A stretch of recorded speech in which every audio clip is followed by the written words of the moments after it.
Take off my glasses for this one. Hear me out, Jones Bones. The only stress you need in your life is your own stress. The only person you need to have love you is yourself.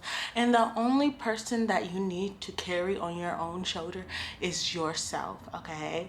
The only pressures, anxieties about what someone looks like and how someone looks like and blah, blah, blah, they're all in your head. 9 times out of 10, people really don't care about who you are or what you are until you've made yourself known in their life, okay? And if people have the time to care about what you're doing in life, they're obviously not paying enough attention to what they're doing in life, okay? Just follow your own beat, your own drum, follow what makes you happy, follow what brings you joy, unless that means killing people, okay? That is what I wanted to tell you for today's Rumi and Me. Now, for those who don't know, Rumi and Me is a challenge. Well, not even a challenge. It's a thing that I started back in during COVID times, where I would open up to a random page in my Wisdoms of Rumi book, and then I would read out to you what it said. I would read what I wrote so many years ago, and then I would give a current answer to that. Before I even started that, I had the calling, the desire to speak that into existence, and so I did. So at this point, we're gonna get into this Rumi and Me. It was at this moment that he knew. He fucked up. You're still here? I'm very thankful that you're still here. I've been trying this new thing, which is doing videos without my glasses on, because when I have my glasses on, I tend to look at myself too much, okay? Now, it might be the Leo in me, it might be the vanity, but yeah, I look at myself way too much. So without my glasses, I can just stare into this little black box. Well, I can stare into your eyes, actually. We're so connected right now, you know? You're so beautiful. Sheesh! The world is luscious green, okay? Now, if you see me squinting, it's because a girl cannot read. Also, if you enjoyed this video, go ahead and check out other Rumi and Me videos. I know we just started the video, but yeah. The world is luscious green. Oh, I didn't explain what you had to do, okay? Yeah, I'm a little scatterbrained. Welcome to Unitedly Random. I'm gonna ask you a question, and then I'm gonna read a poem to you. And down below in the comments, you can answer the question, or you can just write it in your journal. Try to answer the question for you now, and then maybe come back to it a little while later and see how you feel then. That's all. So, the world is luscious green, and the question is, how has your valued friendships made your life richer? Okay, let me tell you that one more time, because I stumbled. How has your valued friendships made your life richer? The world is luscious green. The world is luscious green, everywhere, smiling gardens, manifesting the face of the beloved. In every path, diamonds are shining, showing the source. It's every direction, souls connecting with souls. The world is luscious green. And I answered that with, currently I wouldn't say I have any close friends. I personally avoid the responsibility that comes with people. I've had people who I valued in the past. I felt like my life took on this cycle of living and then venting and living and then venting again.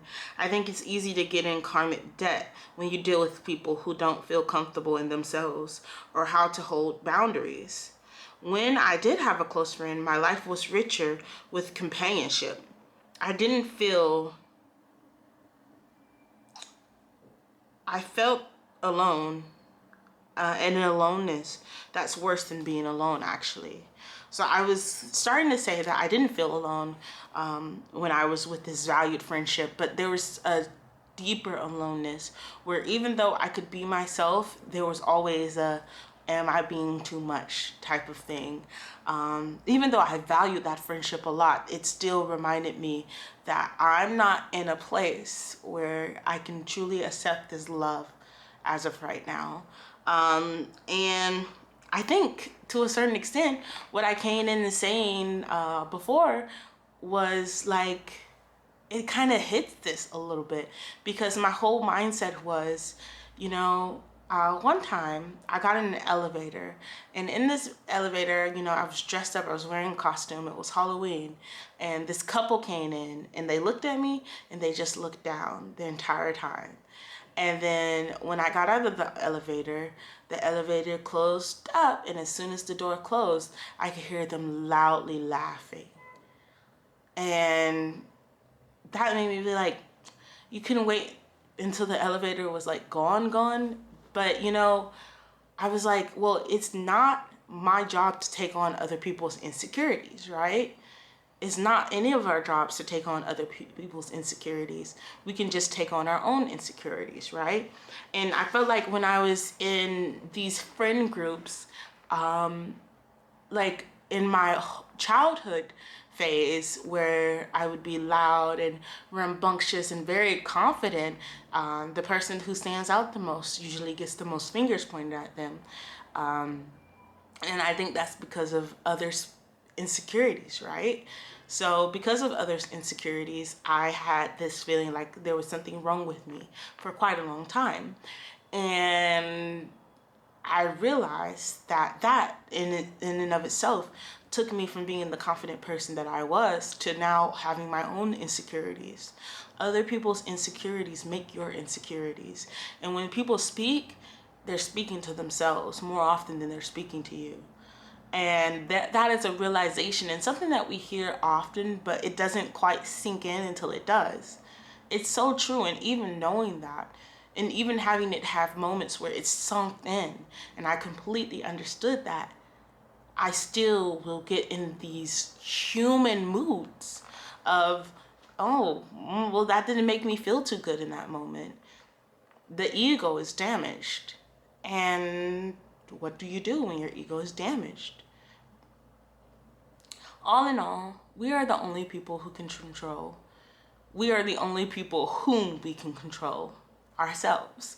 And as hard as that can be, that is the only real duty that you have, given that you're not a mother or, you know, taking care of a family, you know what I mean? But there's one thing in this world that you should always remember, and that's to love yourself and to follow what makes you happy, because this world isn't looking for happy people. This world is looking for people it can use. So in a way, you have to use the world. Like how in a way I'm using YouTube right now so that I can fulfill this inner child desire to be heard. And maybe you are using YouTube right now to fulfill this desire to listen.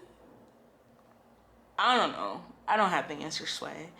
But all I know is we did it. Each day, second by second, we did it. So anyway, that is another video of Rumi and me. I have to say these last few videos have been a little bit messy, all over the place, but I think that, you know, Rumi and me has evolved with me to show where I am now. Much love and positive vibes, and I hope to see you guys again for another Rumi and me, a vlog, or anything else that might catch your fancy while I am living in China. Bye bye.